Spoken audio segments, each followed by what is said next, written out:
Let's turn to another interesting issue. Donald Trump all across the Gulf. He's making a lot of news and signing some deals, and there's a lot of things swirling around it, including what his relationship is with Netanyahu now. And we are very, very honored to be joined to help us sort through it all by Giorgio Cafiero, who is the CEO of Gulf State Analytics. Giorgio, as always, thanks so much for joining us. Good to be with you guys. Well, it's great to have you here with us. And I guess I just want to start with the most hot button issue here. Obviously, Trump is not going to Israel, or at least as of now, has no plans to go to Israel during this trip. It seems that there's a bit of a rift between him and Netanyahu, although, of course, both sides are going way out of their way to try to say there is no rift. But nonetheless, it seems like there's at least some lack of full alignment. So I just wonder how you feel about that. Is there a rift? How serious is it? And could this result in any sort of shifts in how Trump is addressing Gaza and Palestine more broadly? Yeah, last year when Trump was running for president, the Israeli leadership really wanted him to win, thinking he would be the most wildly pro-Israel president ever. Given his record back during his first term, I think there was some good reason for the Israelis to think that, but it seems like there might be a case of buyer's remorse right now. What I think is going on is Trump is trying to focus more on countering China, and he wants to sort of prevent the United States from getting bogged down in more conflicts and costly quagmires and messy military entanglements in the Middle East. And he sees the GCC states as helping him achieve those goals, not only in the Middle East, but also when it comes to diplomacy with Russia in relation to the conflict in Ukraine. He's also, of course, definitely sort of a business-first style of diplomacy, trying to secure huge investment and trade deals. And so it makes sense that the Gulf states are the countries in the Middle East that he's most interested in moving closer to. Israel, on the other hand, is really trying to do the opposite. Israel is trying to bring the United States into a war with Iran, which Trump certainly does not want.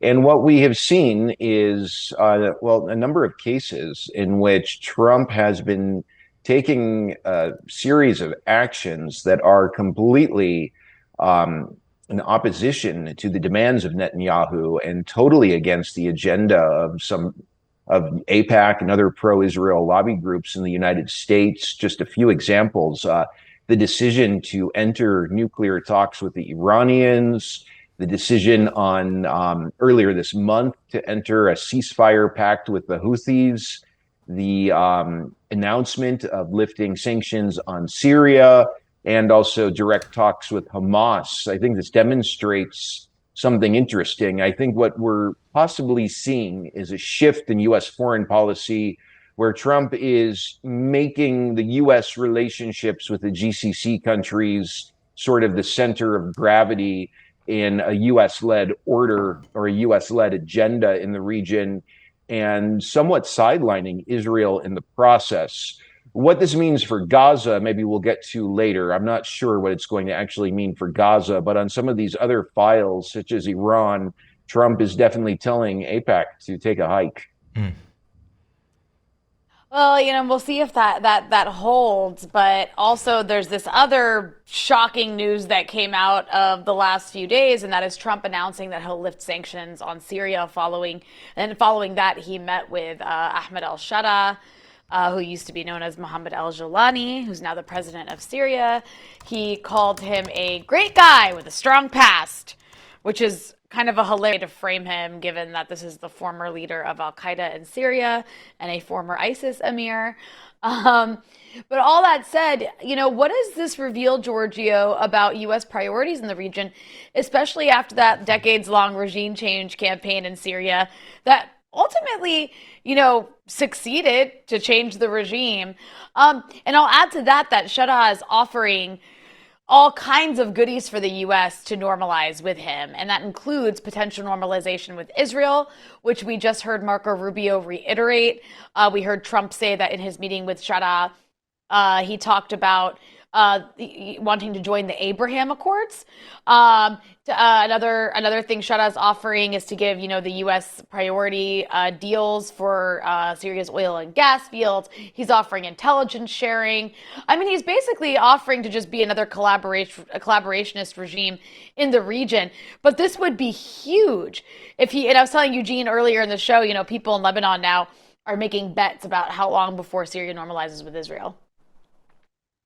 Yeah, it's interesting. I think when the Assad government fell on December 8th, that was obviously, after Trump won the election and he was the president-elect at the time, he sort of signaled that what's going on in Syria doesn't really need to be the U.S. concern. And there were all these questions about how he was going to deal with the post-Assad order, the post-Assad reality in Syria, and things were very confusing. There were some people in his administration, such as Tulsi Gabbard, who on one end basically views the new Syrian government as a jihadist government, sort of an al-Qaeda government, if you will. And then there were folks like Steve Witkoff who were making the case that Shara has evolved and his extremist past is behind him, and it was really unclear where Trump stood. But over the past few weeks and past few months, the GCC countries, especially Saudi Arabia, Qatar, UAE, and also Turkey, were really making a big push to try to get Trump to move toward normalized relations with the new Syrian government and to sort of recognize Shara as a legitimate leader. And we obviously saw with this historic meeting in Riyadh, and then the words you were just mentioning when Trump was praising Shara, I think saying like he was a good-looking guy with a strong past. It's very clear that Trump definitely sort of came around to align his administration, at least it seems this way, with the Gulf states and Turkey that want to engage Shara. I think from Trump's perspective, the new government in Syria has potential to be to lead a country that will not be confrontational with Israel. It can be a bulwark against Iran's influence in the region. And I think there's also probably some thinking on Trump's part that if the U.S. were to continue imposing these crippling sanctions on Syria, it would sort of push the country into China and Russia's orbits of influence. And he's always focused on great power competition. So I think he's trying to sort of align the U.S. sort of with the GCC countries, Turkey, and to some extent France, in trying to work with the new Syrian government. But, if he's going to lift sanctions, Trump, who's always transactional, is going to want things from the new Syrian government. Talking about normalizing with Israel, well, then that brings us to a question about the Golan Heights. I would have a tough time imagining the new government agreeing to relinquish the Golan Heights because that could destabilize the new regime from within. Really, no one in Syria would be supportive of that. But I do think Syria will be a non-confrontational actor toward Israel, and groups, Palestinian and Lebanese groups that have resisted Israel. They used to have sort of a base in Syria, used to have a state sponsor in Syria. I think those days are probably behind us as long as Shara is at the helm and sort of beholden to Trump to some extent. I think those are all good points, and it just also makes me wonder about the Gulf states themselves and how they're positioning themselves. I mean, some shades of Trump's first term and some of his trips there to the Gulf in terms of the displays they're putting on. But, Qatar obviously with the plane, there's the new Trump Tower opening in Dubai, there's the deals that are being cut, just the sort of bon hami between them. I mean, how do you think that these countries are trying to position themselves? I mean, obviously they want to be closer to Trump, but what are they looking really to get from this? Because I'm just guessing it's not to be like, 100% subordinate to Trump or something like that. They must have their own agenda and goals.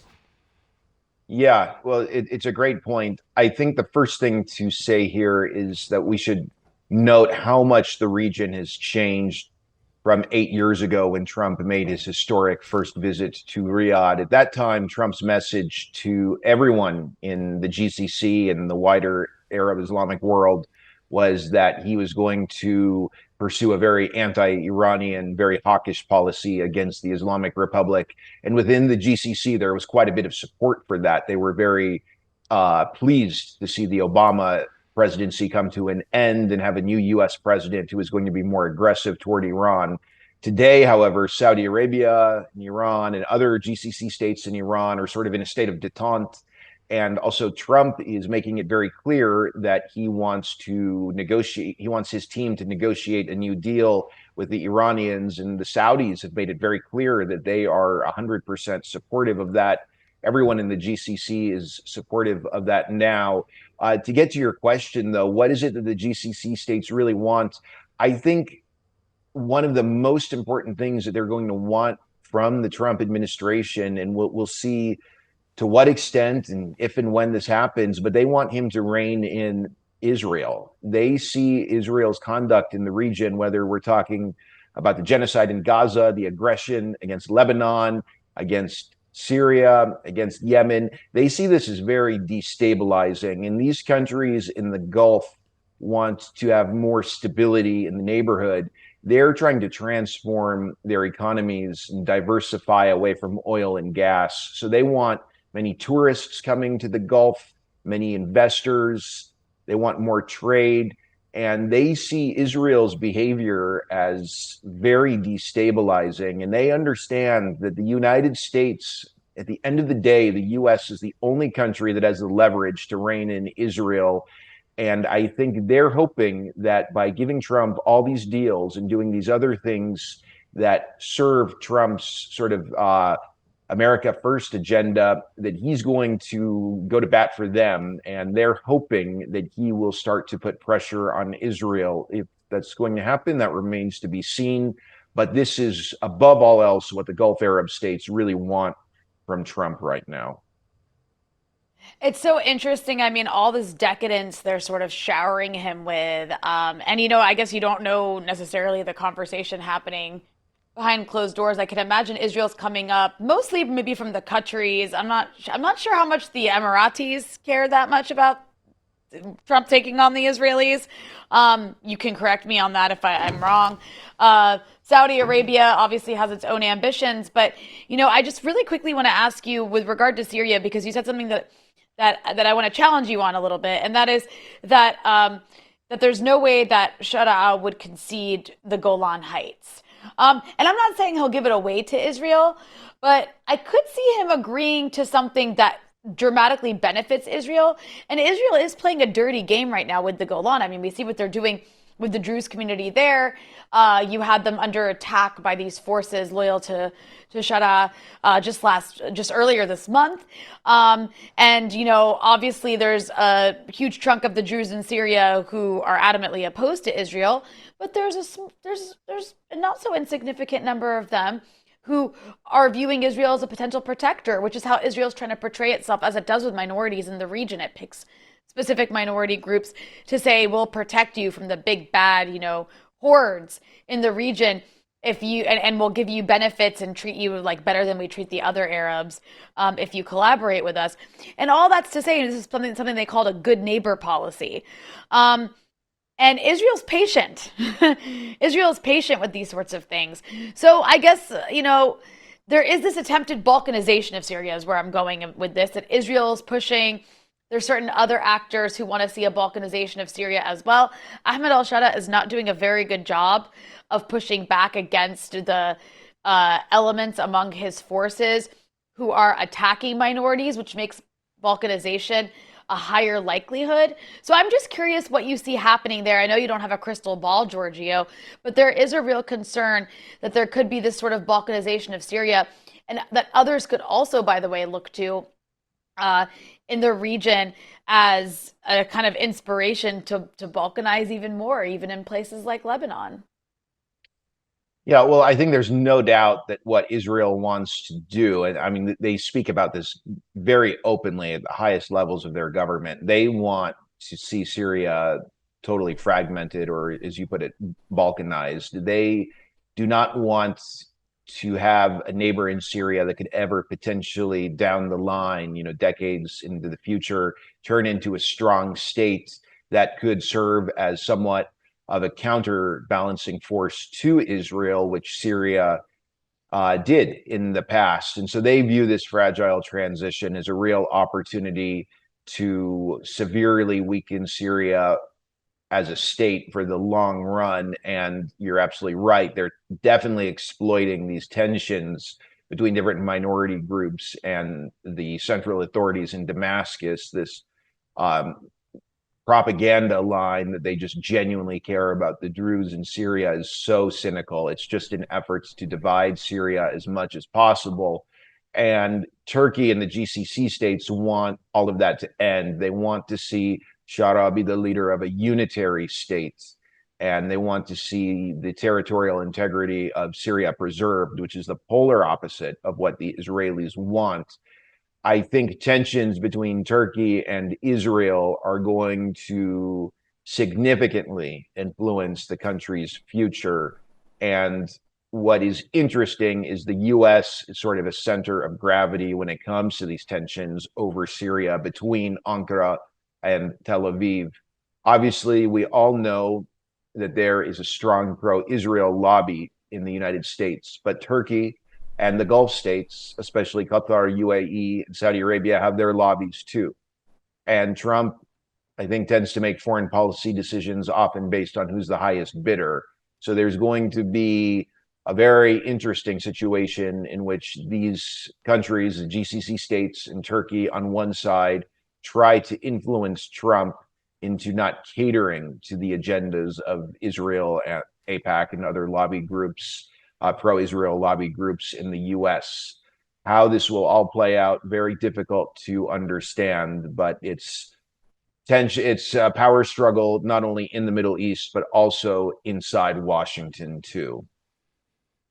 Well, always difficult to figure out how a lot of these things are going to play, but lucky for us at Breakthrough News, we have you, Giorgio Cafiero of Gulf State Analytics, to help us sort through it all as it's happening. Giorgio, thank you. You know, we've reached 1 million people, but you've been one of our most reliable guests, so tip of the hat to you, sir. Thanks for all your support. Congratulations. That's an amazing achievement. Well, hey, you're a part of it, and we really appreciate it. Well, thank you. Thank you both so much. Always good to be on your program. Excellent. Take care.